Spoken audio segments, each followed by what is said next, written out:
สดีครับท่านผู้ฟังที่เคารพข่าวชาวบ้านผมกาเกษตรเพชรสำริดบรรณาธิการข่าวก้าวหน้านิวกับการทำหน้าที่สื่อสารมวลชนของพี่น้องสื่อ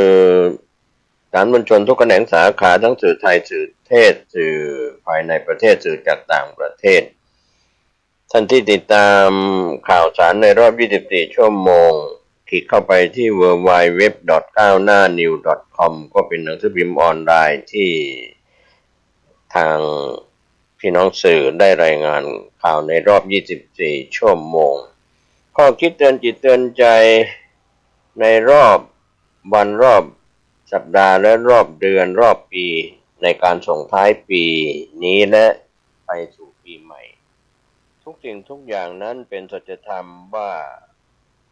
รูปก็ดีนามก็ดีกายก็ดีใจก็ดีความคิดเห็นรวมไปถึงทั้งนามธรรมรูปธรรมล้วนเกิดขึ้นตั้งอยู่ดับไปดังนั้นไม่ว่าจะเป็นเศรษฐกิจของไทยเศรษฐกิจของต่างประเทศล้วนเกิดขึ้นตั้งอยู่ดับไปความผันผวนทางเศรษฐกิจตามเหตุการณ์ของบ้านของเมืองของโลกที่เกิดขึ้นวันนี้ถ้าเราไม่ติดตามข่าวสารเหตุการณ์ของบ้านเมืองของโลกก็จะเห็นว่าเราไม่ทันต่อการเวลาที่เป็นการัญยุตาเวลาของโลกมีเวลาเท่ากัน 24 ชั่วโมงแต่ความผันผวนการเปลี่ยนแปลงความจริงปรากฏดังนั้นเราเห็นสัจธรรมจากที่เราต้องหมกเม็ดเรื่องของการโกหกหน้าตายการทำผิดกฎหมายการทำผิดต่อศีลธรรมของศาสนาหรือการทำในสิ่งที่มีการหมกเม็ดใต้โต๊ะบนโต๊ะอะไรต่างๆการวิ่งเต้นการซื้อตำแหน่งหรือการใช้เส้นสายทางที่มิชอบด้วยความถูกต้องตามทำนองครองธรรมวันนี้การเปลี่ยนแปลงไม่ว่าจะเป็นฝ่ายการเมืองสังคมเศรษฐกิจรวมไปถึงความเป็นอยู่ของภาคประชาชนที่เราบอกว่ารากหญ้าก็เดือดร้อนค่าครองชีพมีสินค้าราคาแพงก็ไม่สามารถควบคุมได้ข่าวแรกวันนี้กรุงเทพธุรกิจออนไลน์รายงานข่าวเศรษฐกิจการขึ้นภาษีแวตนโยบายร้อนคลังสู้เสียงค้านไม่ไหว9 ธันวาคม 2567 ช่วงเช้ารัฐบาลยันการขึ้นภาษีเป็นเพียงการศึกษาหลังเจอรุมค้านจากเอกชนหอการค้าไทยชี้ปรับขึ้นภาษีกระทบทั้งภาคเอกชนประชาชนเศรษฐกิจไทยยังโตไม่ถึง 5% ด้านสมาพันธ์ SME ค้านเวลายังไม่เหมาะสมขณะที่ TDRI แนะ4 ข้อก่อนขึ้นภาษีการปรับโครงสร้างภาษีถูกหยิบขึ้นมาเป็นประเด็นอีกครั้งหนึ่งเมื่อนายพิชัยชุนหวชิระรองนายกรัฐมนตรีและรัฐมนตรีว่าการกระทรวงการคลังออกมาระบุถึงการศึกษาปรับโครงสร้างภาษีบนเวทีก็ในด้านกรุงเทพธุรกิจออนไลน์ทีมข่าวได้รายงานเมื่อ3 ธันวาคม 2567 โดยมีแนวคิดข้อแรกการเก็บภาษีเงินได้นิติบุคคลขั้นต่ำที่อัตรา 15% ตามหลักการขององค์การเพื่อความร่วมมือและการพัฒนาทางเศรษฐกิจซึ่งอัตราการจัดเก็บภาษีของไทยต้องลดลงจากปัจจุบัน 20% เพื่อให้สามารถแข่งขันกับชาวโลกได้ข้อที่ 2 ภาษีเงินได้บุคคลธรรมดาจัดเก็บในอัตราที่ลดลงมาเพื่อให้ดึงดูดและคนเก่งจากต่างประเทศที่เข้ามาทำงานในไทยซึ่งหลายประเทศส่วนใหญ่จะจัดเก็บภาษีเงินได้อยู่ที่ 17-18% และต่ำสุดอยู่ที่ 15% ข้อที่ 3 ปรับเพิ่มภาษีบริโภคหรือภาษีมูลค่าเพิ่มแวตซึ่งฐานภาษีไทยอยู่ระดับต่ำเพราะฐานภาษีใหญ่จากภาษีการบริโภคหรือภาษีมูลค่าเพิ่มซึ่งคงไว้ที่อัตรา 7% เท่านั้นจากอัตราที่กฎหมายกำหนดไว้ที่ 10% ขณะที่เฉลี่ยแล้วทั่วโลกจัดเก็บที่อัตรา 15-25% โดยจีนจัดเก็บที่ 19% สิงคโปร์ 9% และหลายประเทศในยุโรปอยู่ที่ 20%ภาษีบริโภคเป็นภาษีที่คนทั่วไปมองว่าเซนซิทีฟอย่างไรก็ตามหากจัดเก็บอัตราเหมาะสมจะเป็นเครื่องมือช่วยลดช่องว่างระหว่างรายได้ของคนรวยและคนจน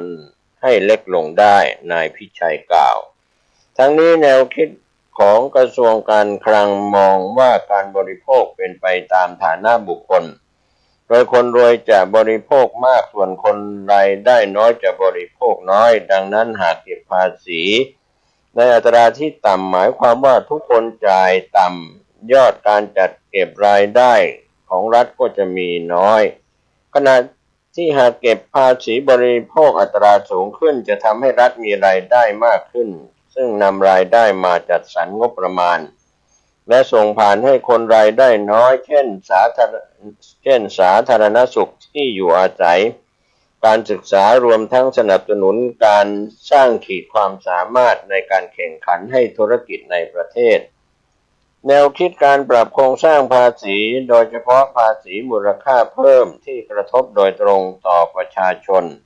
ทำให้แรงกระแทกถึงรัฐบาลและทำให้นางสาวแพทองธารชินวัตรนายกรัฐมนตรีออกมาชี้แจงเมื่อ 6 ธันวาคม 2567 ที่ผ่านมาทางโซเชียลมีเดียว่าไม่มีการปรับแวตเป็น 15% กระทรวงการคลังกำลังศึกษาการปรับโครงสร้างภาษีซึ่งต้องมองทั้งระบบให้ครบทุกมิติและเป็นธรรมเพื่อลดความเหลื่อมล้ำและสมความสามารถในการแข่งขันของประเทศการปรับโครงสร้างภาษีของประเทศอื่นใช้เวลาศึกษาและปรับตัวอย่างค่อยเป็นค่อยไปบางประเทศใช้เวลาปรับเปลี่ยนกว่า10 ปีสำหรับการโยนข้อเสนอการปรับภาษีออกมาดังกล่าวเป็นอีกครั้งที่กระทรวงการคลังทำได้เพียงขั้นตอนการศึกษาโดยเฉพาะการปรับภาษีมูลค่าเพิ่มที่อัตราจัดเก็บอยู่ที่ 10%แต่มีการจัดเก็บที่ 7% มากกว่า 20 ปีและล่าสุดคณะรัฐมนตรีครม.มีมติคงอัตราจัดเก็บภาษีมูลค่าเพิ่ม 7% ต่อไปอีก 1 ปีจากเดิมสิ้นสุดวันที่ 30 กันยายน 2567 เป็นสิ้นสุดวันที่ 30 กันยายน 2568 เพื่อให้สอดคล้องสภาวะเศรษฐกิจการปรับอัตราจัดเก็บภาษีมูลค่าเพิ่มมีความเห็นที่หลากหลายทั้งที่เห็นด้วยและไม่เห็นด้วยโดยนักธุรกิจมองว่ายังไม่ถึงเวลาการปรับเพิ่มเพราะจะกระทบการบริโภคนายสนั่น อังอุบลกุลประธานกรรมการหอการค้าไทยและสภาหอการค้าแห่งประเทศไทย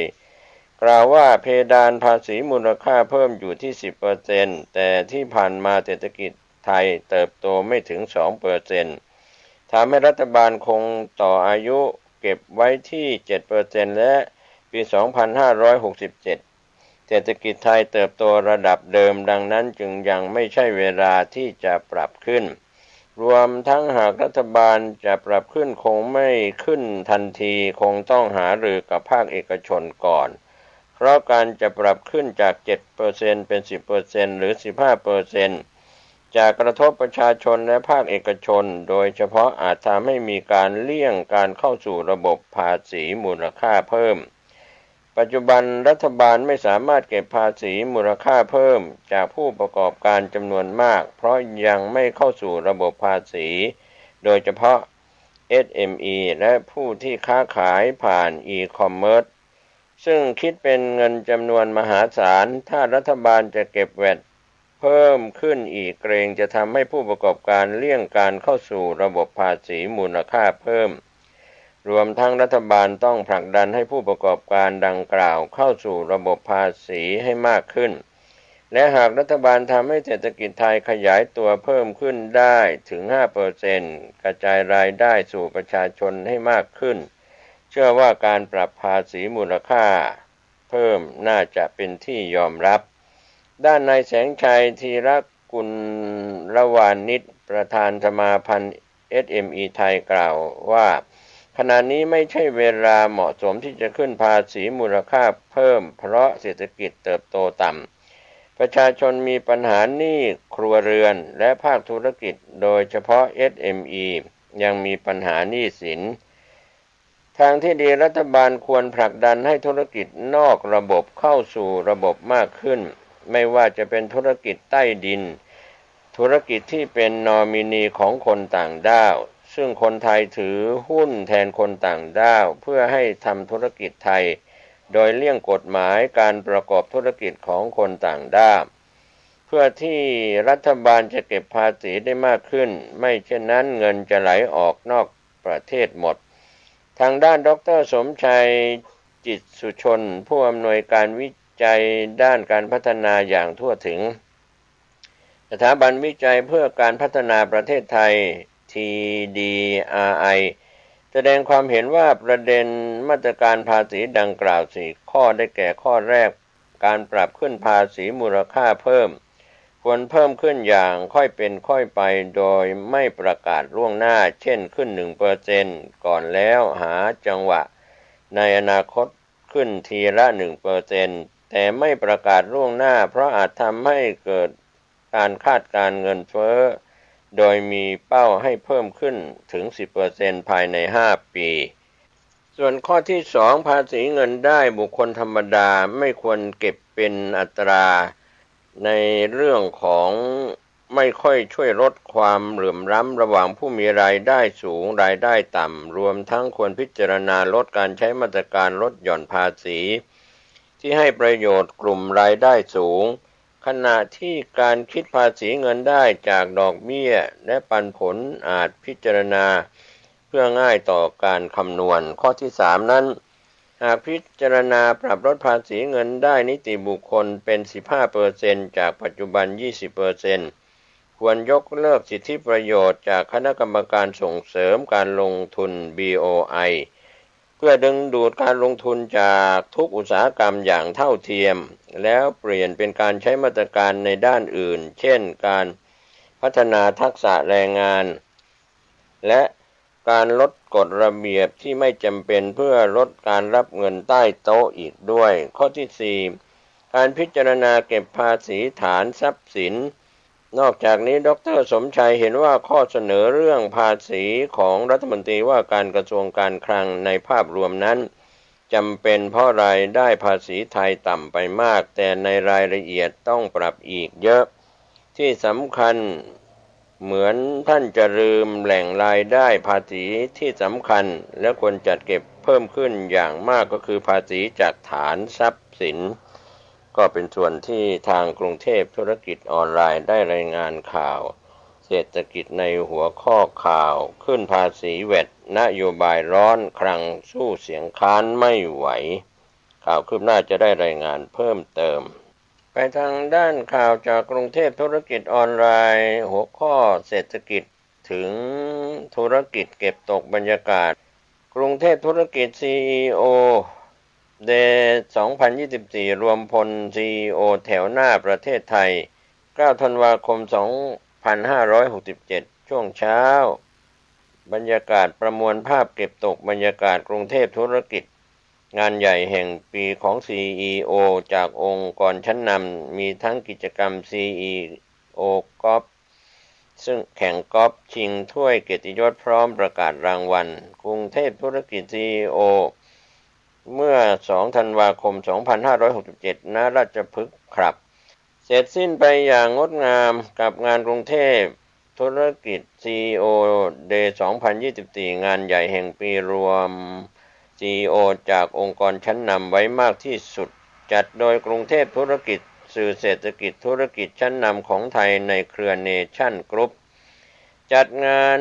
ขึ้นเพื่อตอกย้ำการเป็นสื่อที่ยึดใ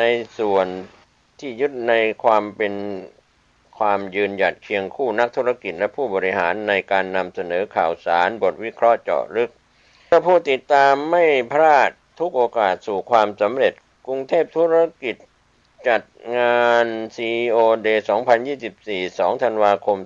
2567 ที่ผ่านมาณราชพฤกษ์ครับอัดแน่นกิจกรรมสุด Exclusive ตั้งแต่ CEO กอล์ฟการแข่งขันกอล์ฟชิงถ้วยรางวัลเกียรติยศต่อด้วยงาน CEO Connect การ่าดินเนอร์การรวมตัวของ CEO รัฐมนตรีเศรษฐกิจและบุคคลชั้นนำเพื่อร่วมขับเคลื่อนธุรกิจต่อยอดความสำเร็จไปด้วยกันพร้อมร่วมเป็นสักขีพยานในงานประกาศรางวัลสุดยอด CEO แห่งปีกรุงเทพธุรกิจ CEO ที่สำคัญภาพข่าวก็เริ่มต้นด้วยกิจกรรมช่วงเช้าเป็นการแข่งขันกอล์ฟชิงถ้วยรางวัลเกียรติยศมีซีอีโอนักธุรกิจจากองค์กรชั้นนำของประเทศไทยตบเท้าเข้าร่วมแข่งขันรวมทั้งสิ้น28กวนแต่ละกวนนำโดยซีอีโอจากองค์กรชั้นนำในประเทศไทยกิจกรรม CEO กอล์ฟควบคุมและตัดสินการแข่งขันโดยกรรมการจากสมาคมกีฬากอล์ฟแห่งประเทศไทยมีทั้งสิ้น5รางวัลรางวัลประเภททีม3รางวัลและรางวัลประเภทเดี่ยว2รางวัลผลการแข่งขันประเภททีม3รางวัลรางวัลชนะเลิศได้แก่ทีมบริษัทฮอนด้าออโตโมบิลประเทศไทยจำกัดรางวัลรองชนะเลิศได้แก่ทีมบริษัทซูเปอร์เทรดเดอร์รีพับพริกจำกัดรางวัลรองชนะเลิศอันดับ2ได้แก่ทีมบริษัทสยามไบเนอรี่คอมเมอร์เชียลจำกัด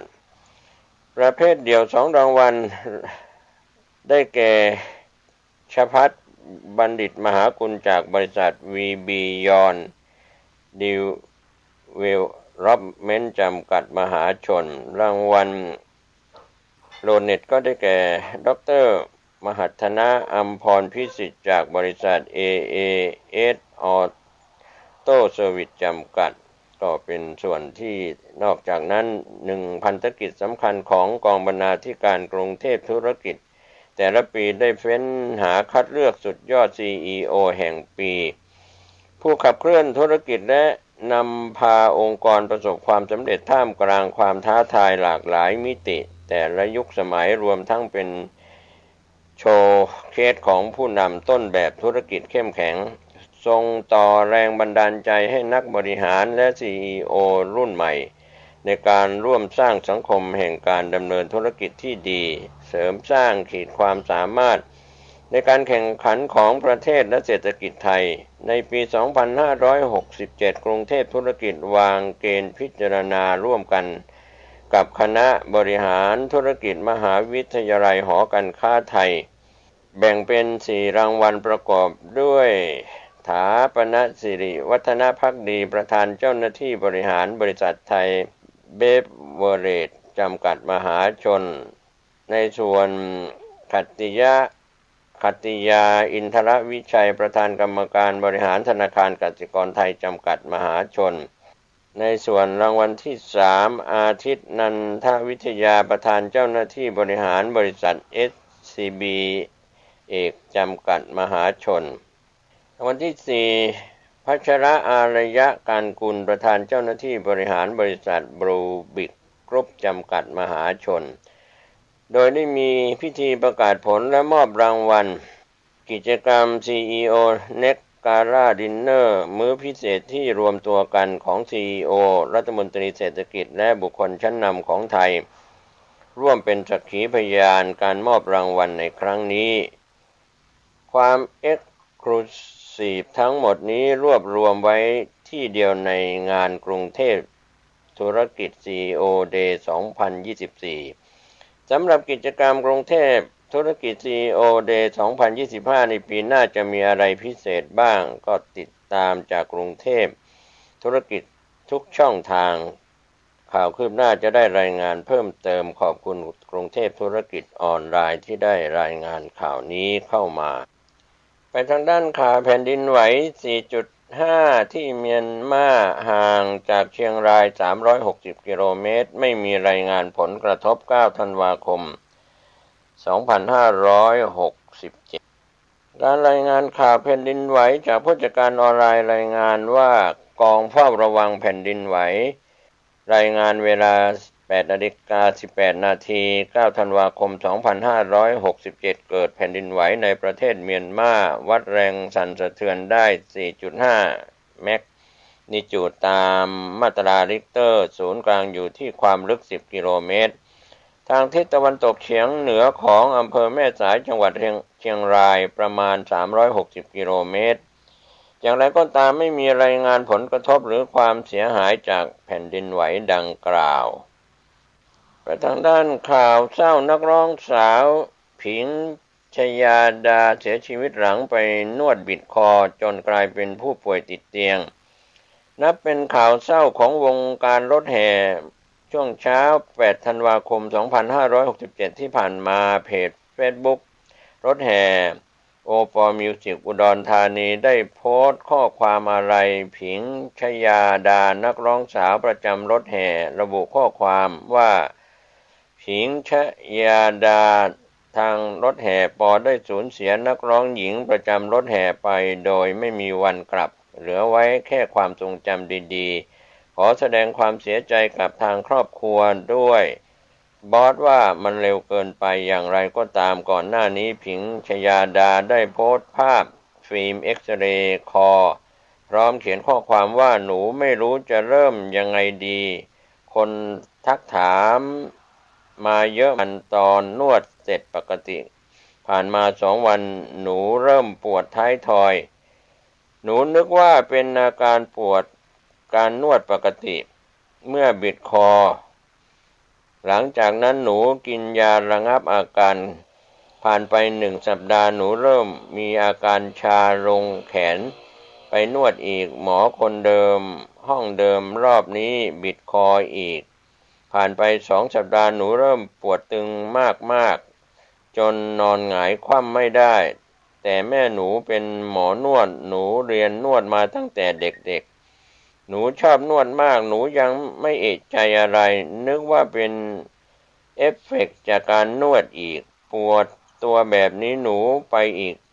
ห้องเดิมเบอร์เดิมแต่เป็นคนใหม่คนนี้นวดแรงบวมช้ำอยู่เป็นสัปดาห์ไม่ใช่คนที่บิดคอ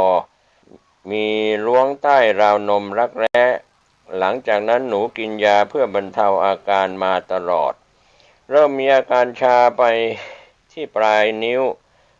คันมากจนอยากตัดมือทิ้งร้อนๆหนาวๆตลอดเวลาก้มแล้วร้าวลงขาที่ขวารู้ว่าตัวเองชาก็ตอนทาโคโรนหลังจากรอบที่3ที่ไปนวด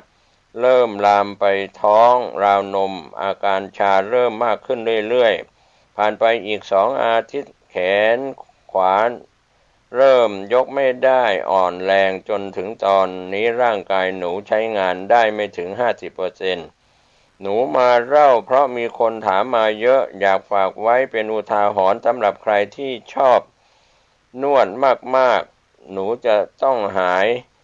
หนูทรมานมากอยากทำงานแล้วแต่ตอนนี้รอแค่เวลาขอบคุณที่อ่านจนจบ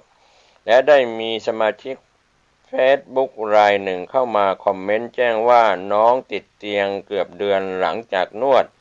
เหมือนเป็นอัมพฤกษ์จากที่ดูในเฟซของแฟนเขาแล้วมีอาการหลับไม่ได้สติเกิน7 วันใช้เครื่องช่วยหายใจสมองบวมติดเชื้อในกระแสเลือดทั้งนี้มีแฟนๆเข้ามาคอมเมนต์ร่วมแสดงความเสียใจเป็นจำนวนมากก็เป็นเรื่องราวเป็นอุทาหรณ์เรื่องของข่าวเศร้านักร้องสาว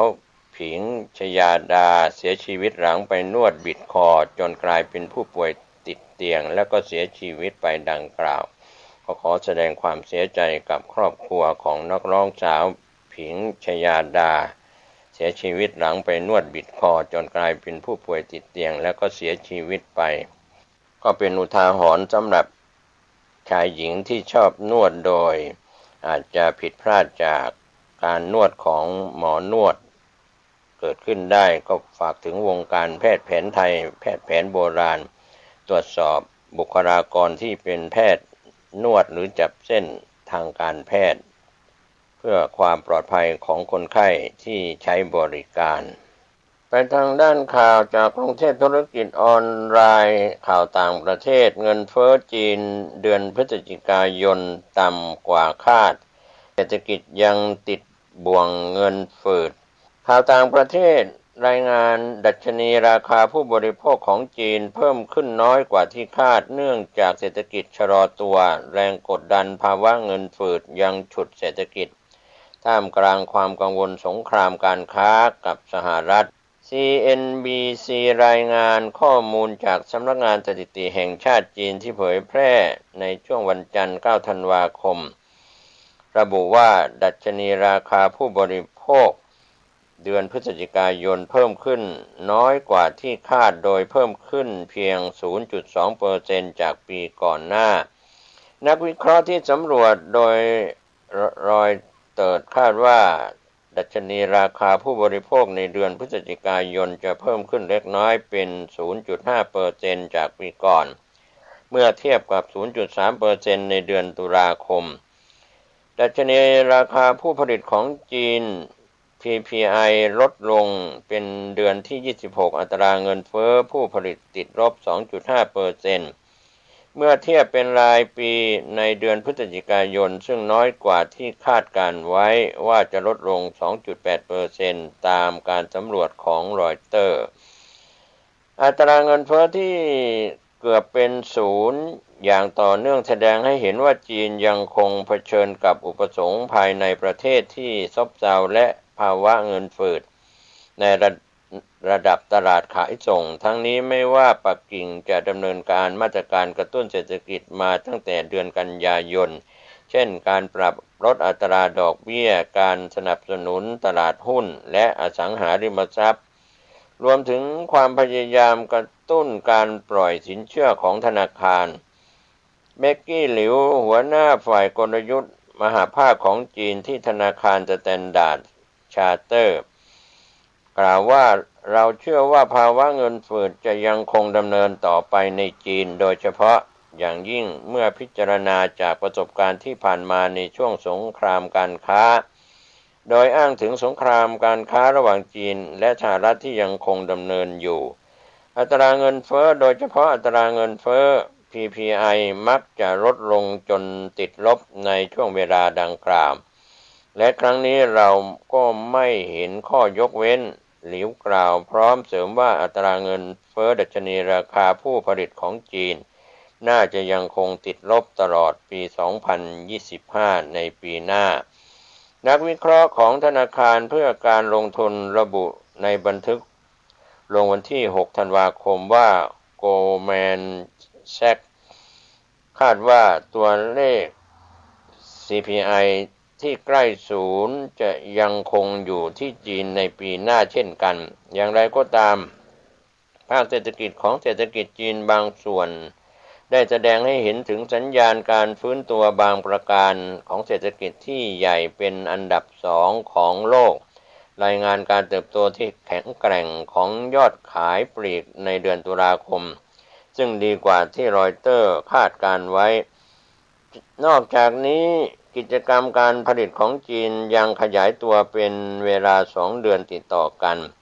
ผู้นำระดับสูงของประเทศเตรียมประชุมเชิงปฏิบัติการด้านเศรษฐกิจส่วนกลางประจำปีซึ่งจะเริ่มในวันพุธนี้เพื่อสรุปเป้าหมายทางเศรษฐกิจและมาตรการกระตุ้นเศรษฐกิจสำหรับปี 2025 วันจันทร์ที่ 2 ธันวาคมที่ผ่านมาฟิตเรตติ้งได้ปรับลดคาดการณ์การเติบโตของ GDP จีนปี 2025 ลงเหลือ 4.3% จาก 4.5%นอกจากนี้ฟิตเรตติ้งซึ่งเป็นบริษัทจัดอันดับความน่าเชื่อถือยังได้ปรับการคาดการณ์เติบโตในปี 2026 คงเหลือ 4.0% จาก 4.3% ในเดือนกันยายนไบอันคอนตันหัวหน้านักเศรษฐศาสตร์ของฟิตเรตติ้งได้รายงานว่าสำหรับปี 2025 และ 2026 คาดว่านโยบายการค้าของสหรัฐต่อจีนจะเปลี่ยนไปในแนวทางกีดกันการค้าอย่างรุนแรงแม้ว่าจะมีสัญญาณเบื้องต้นของการมีเสถียรภาพในภาคอสังหาริมทรัพย์ของประเทศแต่การชะลอตัวที่ยาวนานของตลาดอสังหาริมทรัพย์ถือเป็นความเสี่ยงสำคัญต่อการคาดการณ์ของสำนักงาน นอกจากนี้จีนมีกำหนดเผยแพร่รายงานข้อมูลการค้าเดือนพฤศจิกายนเมื่อวันอังคารและตัวเลขยอดขายปลีกในวันจันทร์หน้าก็เป็นข่าวคืบหน้าที่ทางกรุงเทพธุรกิจออนไลน์ได้รายงานข่าวเศรษฐกิจจากจีนในหัวข้อข่าวต่างประเทศเงินเฟ้อจีนเดือนพฤศจิกายนต่ำกว่าคาดเศรษฐกิจยังติดบ่วงเงินฝืดข่าวคืบหน้าจะได้รายงานเพิ่มเติมวันนี้ข่าวชาวบ้านหมดเวลาลงผมเกษตรเพชรสำริดบรรณาธิการข่าวก้าวหน้านิวก็ขอบคุณพี่น้องสื่อสารมวลชนทั้งสื่อไทยสื่อเทศข่าวภายในประเทศข่าวจากต่างประเทศขอบคุณเครือข่ายที่ลิงก์สัญญาณในข่าวชาวบ้านท่านใช้วิจารณญาณในการรับข้อมูลข่าวสารช่วงนี้อากาศเย็นในช่วงเช้าและร้อนในช่วงเที่ยงและบ่ายถึงค่ำขอให้ท่านดูแลสุขภาพตัวท่านเองคนในครอบครัวหน่วยงานของท่านเดินทางขึ้นเหนือร่องใต้ขับรถด้วยความไม่ประมาทติดตามการพยากรณ์อากาศจากกรมอุตุนิยมวิทยา